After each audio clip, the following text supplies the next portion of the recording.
Hi hello viewers, welcome back to my channel.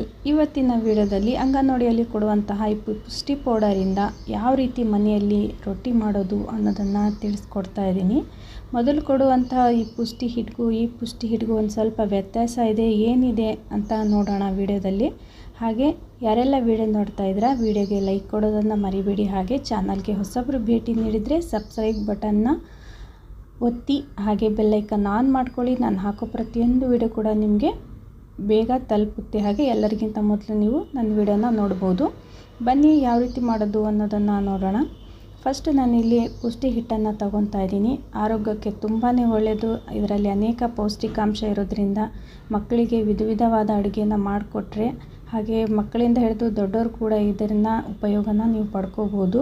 ಮನೆಯಲ್ಲಿ ಹೇಗಾದರೂ waste ಮಾಡೋದಕ್ಕಿಂತ ಈ ರೀತಿ ರೊಟ್ಟಿ ಮಾಡಿಕೊಡಿ. ಏನು ವ್ಯತ್ಯಾಸ ಗೊತ್ತಾಗಲ್ಲ. ಇದು ಜೋಳದ ರೊಟ್ಟಿ ಥರನೇ ಬರುತ್ತೆ.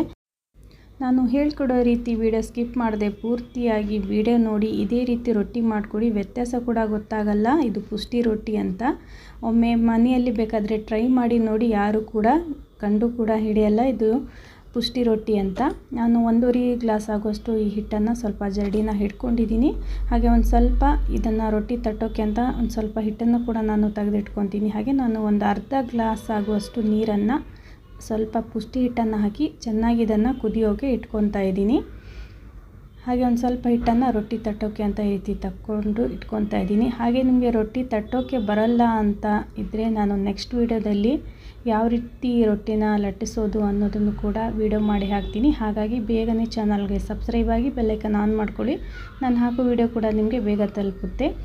ಹಾಗೆ ಸ್ವಲ್ಪ ನೀರು ಕುದ್ದಿದೆ. ಇದನ್ನು ಹಾಕಿ ಚೆನ್ನಾಗಿ ಇವಾಗ ಆದಷ್ಟು ಬಿಸಿ ಇರುತ್ತೆ. ಹುಷಾರಾಗಿ ಒಂದು ಸ್ಪೂನಿಂದ ಚೆನ್ನಾಗಿ ಹಿಟ್ಟನ್ನು ನಾವು ಸಾಫ್ಟಾಗಿ ನಾದ್ಕೋಬೇಕು.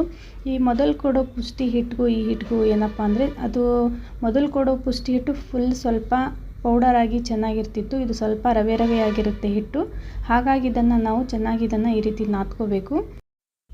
ನನಗೆ ತಿಳಿದಿರೋ ಹಾಗೆ ಈ ಹಿಟ್ಟು ಅಂತೂ ತುಂಬಾ ಚೆನ್ನಾಗಿದೆ. ಮೊದಲು ಹಿಟ್ಟಿಗಿಂತ ತುಂಬಾ ಚೆನ್ನಾಗಿ ರೊಟ್ಟಿ ಕೂಡ ತುಂಬಾ ಚೆನ್ನಾಗಿ ಬಂದು, ಈ ರೀತಿ ಕೈಯಿಂದನೇ ಆದಷ್ಟು ಹುಷಾರಾಗಿ ಒಂದು ಸ್ವಲ್ಪ ತಣ್ಣೀರನ್ನ ಚಿಮುಕಿಸ್ತಾನೆ ಇದನ್ನು ಸಾಫ್ಟಾಗಿ ಹಿಟ್ಟನ್ನು ನಾದ್ಕೋಬೇಕು. ಎಷ್ಟು ನಾವು ನಾದ್ಕೊತೀವೋ ಅಷ್ಟು ಹಿಟ್ಟು ಸ್ವಲ್ಪ ಸಾಫ್ಟಾಗಿ ಬರುತ್ತೆ. ರೊಟ್ಟಿ ಮಾಡೋರ್ಗಂತೂ ಗೊತ್ತೇ ಇರುತ್ತೆ. ನಾನು ಮಾಡದೆ ಬರೋರಿಗೆ ಇದನ್ನು ತಿಳಿಸ್ಕೊಡ್ತಾ ಇದ್ದೀನಿ. ಆದಷ್ಟು ಸ್ವಲ್ಪ ತಣ್ಣೀರನ್ನು ಚಿಮುಕಿಸ್ಕೊಂತಾನೆ ಇದನ್ನು ಸಾಫ್ಟಾಗಿ ಈ ರೀತಿ ನಾದ್ಕೊಳ್ಳಿ. ಹಾಗೆ ನಮ್ಮ ವಿಡಿಯೋ ನೀವು ಎಲ್ಲೆಲ್ಲಿಂದ ನೋಡ್ತಾ ಇದ್ದೀರಾ ಅಂತ ಕಾಮೆಂಟ್ ಬಾಕ್ಸಲ್ಲಿ ಹಾಕೋದನ್ನು ಮರಿಬೇಡಿ. ಹಾಗೆ ನಿಮಗೆ ವಿಡಿಯೋ ಬಗ್ಗೆ ಏನಾದರೂ ಅನಿಸಿಕೆ ಅಭಿಪ್ರಾಯ ಹೇಳೋದಿದ್ರೂ ಕೂಡ ಕಾಮೆಂಟ್ ಬಾಕ್ಸಲ್ಲಿ ಹಾಕಿ, ನಾನು ಆದಷ್ಟು ನಿಮಗೆ ರಿಪ್ಲೈ ಮಾಡೋಕ್ಕೆ ಪ್ರಯತ್ನ ಪಡ್ತೇನೆ. ಹಾಗೆ ಹಲವು ವಿಧವಾದ ಅಡುಗೆಗಳು, ಅಂಗನವಾಡಿ ರೆಸಿಪಿಗಳು ನಮ್ಮ ಚಾನಲಲ್ಲಿ ಇವೆ. ಒಮ್ಮೆ ಭೇಟಿ ನೀಡಿ. ಯಾವುದೇ ಕೂಡ ವೇಸ್ಟ್ ಮಾಡದೆ ಈ ರೀತಿ ಹಿಟ್ಟನ್ನು ಉಪಯೋಗಿಸಿ ವಿಧವಾಗಿ ಅಡುಗೆ ಮಾಡಿ ಹಾಕಿದ್ದೀನಿ ನೋಡಿ. ಇವಾಗ ಒಂದು ಸಾಫ್ಟ್ ಆದಂಥ ಪೇಡನ ನಾನು ತಗೊತಾ ಇದ್ದೀನಿ. ಆದಷ್ಟು ಈ ಹಿಟ್ಟನ್ನ ನೀವು ತಟ್ಟಬೇಕು ಅಂದರೆ ಆದಷ್ಟು ಸ್ವಲ್ಪ ಕೈಯಿಂದ ಚೆನ್ನಾಗಿ ಇದನ್ನು ಸಾಫ್ಟಾಗಿ ಮಾಡಿಕೊಂಡು, ಪುಷ್ಟಿ ಹಿಟ್ಟಿಂದನೇ ಇದನ್ನು ನೀವು ಆರಾಮಾಗಿ ತಟ್ಕೋಬೋದು. ಮೊದಲನೇ ಸರಿ ಮಾಡ್ತಾಯಿದ್ರೂ ಕೂಡ ನೀವು ಆರಾಮಾಗಿ ಇದನ್ನು ಮಾಡ್ಕೋಬೋದು. ಹಾಗೆ ಅಂಗನವಾಡಿಯಲ್ಲಿ ಕೊಡುವಂಥ ಫುಡ್ಡಿಂದ ಅನೇಕ ವಿಧವಾದ ಅಡುಗೆಗಳನ್ನು ಮಾಡಿ ಹಾಕಿದ್ದೀನಿ. ಎಲ್ಲರೂ ಕೂಡ ಚೆನ್ನಾಗಿ ಪ್ರೋತ್ಸಾಹ ನೀಡ್ತಾ ಇದ್ದೀರಾ ಹಾಗೂ ಇಷ್ಟಪಟ್ಟು ನೋಡ್ತಾ ಇದ್ದೀರಾ. ಇದೇ ರೀತಿ ಪ್ರೋತ್ಸಾಹ ಕೊಡ್ತಾ ಇರಿ ಅಂತ ಹೇಳ್ತಾ ನೋಡಿ, ಈ ರೀತಿ ಆರಾಮಾಗಿ ನೀವು ಈ ರೀತಿ ತಟ್ಕೋಬೋದು. ಆರಾಮಾಗಿ ಸೇಮ್ ಜೋಳದ ರೊಟ್ಟಿ ಥರನೇ ಹರಡ್ತಾ ರೌಂಡಾಗಿ ಬರ್ತಾ ಹೋಗುತ್ತೆ.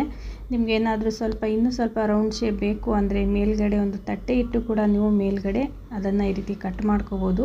ನೋಡಿ ಯಾವ ರೀತಿ ಬರ್ತಾ ಇದೆ ಅಂತ. ಇನ್ನೊಂದು ಸ್ವಲ್ಪ ನಾನು ಇಲ್ಲಿ ಯಾವುದೇ ಕೂಡ ಜೋಳದ ಹಿಟ್ಟು ಕೂಡ ಉಪಯೋಗಿಸ್ತಾ ಇಲ್ಲ. ಈ ಪುಷ್ಟಿ ಹಿಟ್ಟಿಂದನೇ ಈ ರೀತಿ ಲಟ್ಟಿಸ್ಕೊತಾ ಇದ್ದೀನಿ. ಮನೆಯಲ್ಲಿ ಪುಟ್ಟ ಮಕ್ಕಳು ಇದ್ದರೂ ಅಷ್ಟೇ ಒಂದು ಸ್ವಲ್ಪ ಸಣ್ಣದಂಥ ರೊಟ್ಟಿನ ತಟ್ಟಿ ಕೊಟ್ಟರೆ ಅವು ಕೂಡ ಅಷ್ಟೇ ಇಷ್ಟಪಟ್ಟು ತಿಂತವೆ. ತುಂಬಾ ರುಚಿಯಾಗಿರುತ್ತೆ ಈ ರೊಟ್ಟಿ. ಒಮ್ಮೆ ಟ್ರೈ ಮಾಡಿ ನೋಡಿ. ನೀವು ಪದೇ ಈ ಹಿಟ್ಟಿಂದನೇ ನೀವು ರೊಟ್ಟಿನ ತಡ್ತೀರಾ. ಹಾಗೆ ನಿಮಗೆ ಇದು ಫುಲ್ ಇದೇ ಹಿಟ್ಟಿಂದ ಬೇಡ ಅಂದರೆ ಇದನ್ನು ಬೇಕಾದರೆ ನೀವು ಜೋಳದ ರೊಟ್ಟಿ ಮಾಡುವಾಗ ಇದು ಅರ್ಧ ಹಿಟ್ಟು ಹಾಗೆ ಜೋಳದ ರೊಟ್ಟಿ ಅರ್ಧ ಹಿಟ್ಟನ್ನ ನೀವು ಮಿಕ್ಸ್ ಮಾಡಿ ಕೂಡ ಮಾಡ್ಬೋದು. ವ್ಯತ್ಯಾಸ ಅಂತೂ ಗೊತ್ತೇ ಆಗಲ್ಲ ನೀವು ಈ ಹಿಟ್ಟಿಂದನೇ ಮಾಡಿದ್ರೂ ಕೂಡ. ನೋಡಿ ಈ ರೀತಿ ರೊಟ್ಟಿ ತಟ್ಟಿದಾದ್ಮೇಲೆ ಆದಷ್ಟು ಮೇಲ್ಗಡೆ ಒಂದು ಸ್ವಲ್ಪ ನೀರನ್ನು ಈ ರೀತಿ ಹಾಕಿ ಚೆನ್ನಾಗಿ ಇದನ್ನು ನೀವು ತವಾದಲ್ಲಿ ಹಂಚಿನಲ್ಲಿ ನೀವು ಚೆನ್ನಾಗಿ ಇದನ್ನು ಬೇಯಿಸ್ಕೊಂಡ್ರೆ ತುಂಬಾ ಹೆಲ್ದಿಯಾದಂತಹ ರೊಟ್ಟಿನ ನಾವು ಮನೆಯಲ್ಲಿನೇ ರೆಡಿ ಮಾಡ್ಕೋಬೋದು. ಇದನ್ನು ಒಮ್ಮೆ ಮಾಡಿ ನೋಡಿ, ನೀವು ಜೋಳದ ರೊಟ್ಟಿ ಮಾಡೋದೇ ಬಿಡ್ತೀರಾ. ಅಷ್ಟು ರುಚಿಯಾಗಿ ಕೂಡ ಅಷ್ಟೇ ಇರುತ್ತೆ, ಹಾಗೆ ನಮ್ಮ ಆರೋಗ್ಯಕ್ಕೂ ಕೂಡ ತುಂಬಾ ಒಳ್ಳೆಯದು. ರೊಟ್ಟಿ ಕೂಡ ಅಷ್ಟೇ ಈ ಜೋಳದ ರೊಟ್ಟಿ ಥರನೇ ಉಬ್ಬಿ ಬರುತ್ತೆ, ಹಾಗೆ ಯಾವುದು ಕೂಡ ವ್ಯತ್ಯಾಸನೂ ಕೂಡ ಗೊತ್ತಾಗಲ್ಲ. ಅಷ್ಟು ಚೆನ್ನಾಗಿ ರೊಟ್ಟಿ ಚೆನ್ನಾಗಿ ಬರುತ್ತೆ. ಬೆಸ್ಟು ಪಲ್ಯ ಜೊತೆಗೆ ಇದನ್ನು ಸರ್ವ್ ಮಾಡಿದರೆ ಮನೆಯಲ್ಲಿ ಗೊತ್ತು ಕೂಡ ಹಿಡಿಯಲ್ಲ ನೀವು ಪುಷ್ಟಿ ಹಿಟ್ಟಿಂದ ಮಾಡಿದ್ದೀರಾ ಅಂತ.